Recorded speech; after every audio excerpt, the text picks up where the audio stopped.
right, this is Block 9, the Liberal Establishment, Section 5, the Cold War Beyond Vietnam, with the section starting the Berlin Wall. The Berlin Wall went up in the year 1961. It took place on the watch of President Kennedy. At the beginning of Kennedy's term, he met with Nikita Khrushchev, the Soviet leader.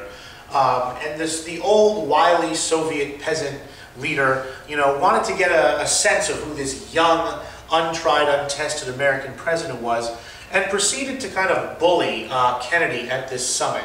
And Khrushchev came back to the Soviet Union thinking that Kennedy was not the strong person that Eisenhower was, and that the Soviet Union could take advantage of the United States while Kennedy was president. So Khrushchev, after this meeting, was faced with a little bit of a propaganda problem in the divided city of Berlin. If you remember from the last block, the city of Berlin is a divided city. That the East German, that the eastern half of Berlin is a communist section of the city, controlled in the end by the Soviet Union, while the western part of Berlin, that had been created out of the three Western allies after World War II, had been reunited and was a free city. The entire city of Berlin is located within communist East Germany. That it's about a 180-mile trip from West Germany to West Berlin over territory controlled by the East German Communist government. The problem that's going on in Berlin in the late 1950s and early 1960s is that in the supposed workers' paradise of communism, workers were leaving East Berlin and living in West Berlin. They chose to leave the Soviet-dominated East Berlin, and they chose to live under West German and free democratic capitalist rule. And this was very embarrassing to the Soviet Union. The Soviet Union wants it out there that if people are given a choice between, the cutthroat world of capitalism, where people are left behind all the time, and the world of brotherhood of man and equality of communism, people will always choose to live in a communist society. But people were voting with their feet. They were leaving communist East Berlin by the thousands, every year, every month even. And this started to become a big propaganda problem for Khrushchev and the communists in East Europe. No. I don't know why it does that.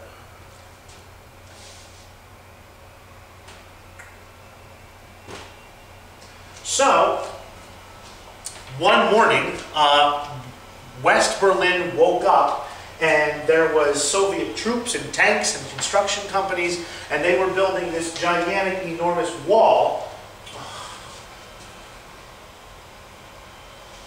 This is ridiculous. They were building this gigantic, enormous wall walling off West Berlin from the rest of Berlin and from the rest of East Germany outside of it. It was a shock that, you went to sleep and there was no wall, and you woke up the next morning and this wall was halfway built. It was an issue, what was going on. It was shocking, surprising. And afterwards,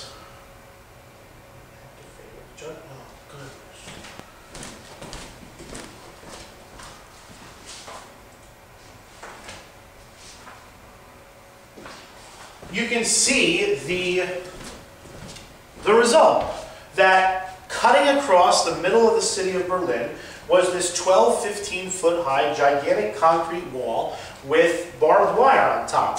And you can really get a good sense of how dangerous it was to try to cross the wall from this picture down here. That the side with the graffiti is the West German side, the free side.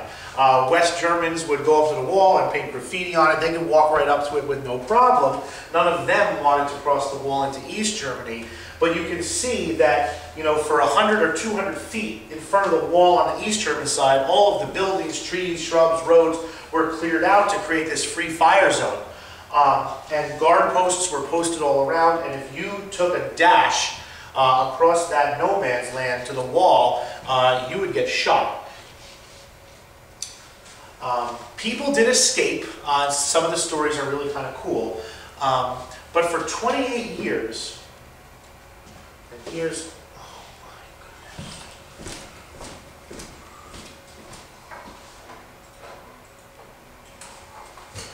For 28 years, the Berlin Wall stood, dividing free West Berlin from the communist countries around it. And here's a good sense of it, that inside the white line, that's East Berlin, and the red all around it is East Germany. And the yellow was a wall. It was a wall designed not to keep people in, because people in West Berlin could come and go as they pleased. They could fly to France or England or whatever. It was to keep people from communist East Germany, communist East Berlin, from moving into the free area of West Berlin. As you can imagine, the United States makes a propaganda victory out of this. That life life under communism is so wonderful that you have to build 12-foot walls to keep people from leaving it, and so on and so forth. But the Cold War was symbolized, that the Berlin Wall became a symbol of the Cold War. In fact, it became the symbol of the Cold War. That if the Cold War divides Europe in half, and at the meeting point of those divisions is Germany, and Germany is divided in half, and the capital of Germany, Berlin, is divided in half, it's the wall that provides kind of a physical, it's evidence that's tangible. It's tangible evidence that there is this divide between East and West, and that was the case of the Berlin Wall.